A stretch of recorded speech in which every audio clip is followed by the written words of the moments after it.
Welcome to I news. ఒకప్పుడు రాజకీయ ప్రత్యర్థుల విమర్శలకు గురైన నారా లోకేష్ ఇప్పుడు తన ఫిట్నెస్ తోనే వార్తల్లో నిలుస్తున్నారు. ఒకప్పుడు అధిక బరువుతో కనిపించిన లోకేష్ ఇప్పుడు స్లిమ్ అండ్ ఫిట్ లుక్ తో అందరినీ ఆశ్చర్యపరుస్తున్నారు. ఏకంగా 30 కిలోల వరకు బరువు తగ్గినట్లు ప్రచారం జరుగుతోంది. దీనికి కారణం ఆయన పాటిస్తున్న ప్రత్యేక డైట్, కఠినమైన జీవన శైలి అని తెలుస్తోంది. అసలు లోకేష్ ఫిట్నెస్ సీక్రెట్ ఏంటి? జీరో రైస్ అంటే ఏంటి? రోజుకు ఒక్క పూట మాత్రమే భోజనం చేస్తున్నారా? ఈ డైట్ వల్ల నిజంగానే బరువు తగ్గొచ్చా? ఇప్పుడు పూర్తి వివరాలు తెలుసుకుందాం.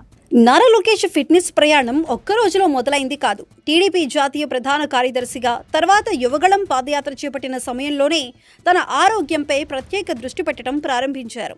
యువగళం పాదయాత్రలో రాష్ట్ర వ్యాప్తంగా 1000 కిలోమీటర్లు నడిచిన లోకేష్ తన ఆహారపు అలవాట్లను కూడా పూర్తిగా మార్చుకున్నారు. పాదయాత్ర సమయంలో బరువు తగ్గే లక్ష్యాన్ని పెట్టుకుని క్రమశిక్షణతో జీవించడం ప్రారంభించినట్లు ఆయన సన్నిహితులు చెబుతున్నారు. లోకేష్ వెయిట్ లాస్ లో అత్యంత కీలక పాత్ర పోషించింది జీరో రైస్ డైట్, అంటే పూర్తిగా అన్నానికి దూరంగా ఉండటం. తెలుగు రాష్ట్రాల్లో చాలా మందికి అన్నం లేకుండా భోజనం పూర్తి కాదు. ఉదయం, మధ్యాహ్నం, రాత్రి అన్నం తప్పనిసరిగా తీసుకునే అలవాటు ఉంటుంది. కానీ లోకేష్ మాత్రం కార్బోహైడ్రేట్ల వినియోగాన్ని తగ్గించేందుకు పూర్తిగా రైస్ను మానేసినట్లు తెలిపారు. దీంతో శరీరంలోకి వెళ్లే అదనపు క్యాలరీలు తగ్గడంతో పాటు కొవ్వు నిల్వలు కూడా క్రమంగా కరిగిపోతాయని ఫిట్నెస్ నిపుణులు చెబుతున్నారు. జీరో రైస్ మాత్రమే కాదు, ఇంటర్మీడియట్ ఫాస్టింగ్ కూడా లోకేష్ డైట్లో కీలక భాగంగా మారింది. సాధారణంగా చాలామంది రోజుకు 3 లేదా 4 సార్లు ఆహారం తీసుకుంటారు. కానీ ఇంటర్మీడియట్ ఫాస్టింగ్లో ఆహారం తీసుకునే సమయాన్ని పరిమితం చేస్తారు. లోకేష్ రోజులో 16 నుంచి 18 గంటల వరకు ఉపవాసం ఉంటారని, మిగిలిన సమయాల్లో మాత్రమే ఆహారం తీసుకుంటారని సమాచారం. కొన్ని సందర్భాల్లో రోజుకు ఒక్క పూట మాత్రమే భోజనం చేసే 1 మీల్ ఏ డే పద్ధతిని కూడా అనుసరిస్తున్నట్లు తెలుస్తోంది. ఆహారం విషయంలో ఆయన కూడా ప్రత్యేక జాగ్రత్తలు తీసుకుంటున్నారు. ప్రోటీన్ అధికంగా ఉండే ఆహారం, ఆకుకూరలు, కూరగాయలు, పండ్లు, డ్రై ఫ్రూట్ వంటి వాటిని ఎక్కువగా తీసుకుంటున్నారు.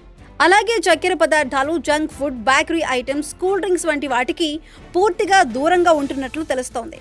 ఫిట్నెస్ నిపుణుల ప్రకారం బరువు తగ్గటంలో 70% పాత్ర డైట్దే అయితే మిగిలిన 30% వ్యాయామం, నడక, జీవనశైలి మార్పులది. యువగళం పాదయాత్ర కూడా లోకేష్ ఫిట్నెస్ ట్రాన్స్ఫర్మేషన్లో కీలక పాత్ర పోషించింది.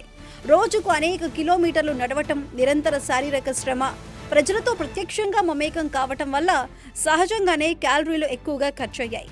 దీనికి తోడు కఠినమైన డైట్ను పాటించడంతో బరువు వేగంగా తగ్గినట్లు విశ్లేషకులు భావిస్తున్నారు. అయితే వైద్య నిపుణులు ఒక ముఖ్యమైన హెచ్చరిక కూడా చేస్తున్నారు. జీరో రైస్ లేదా ఇంటర్మీడియట్ ఫాస్టింగ్ అందరికీ సరిపోదని చెబుతున్నారు. మధుమేహం, రక్తపోటు, థైరాయిడ్ వంటి సమస్యలు ఉన్నవారు ఇలాంటి డైట్ను అనుసరించే ముందు తప్పనిసరిగా వైద్యుల సలహా తీసుకోవాలని సూచిస్తున్నారు. ఎందుకంటే ప్రతి ఒక్కరి శరీర తత్వం వేరు. ఒకరికి పనిచేసే డైట్ మరొకరికి నష్టాన్ని కలిగించే అవకాశం కూడా ఉంటుంది.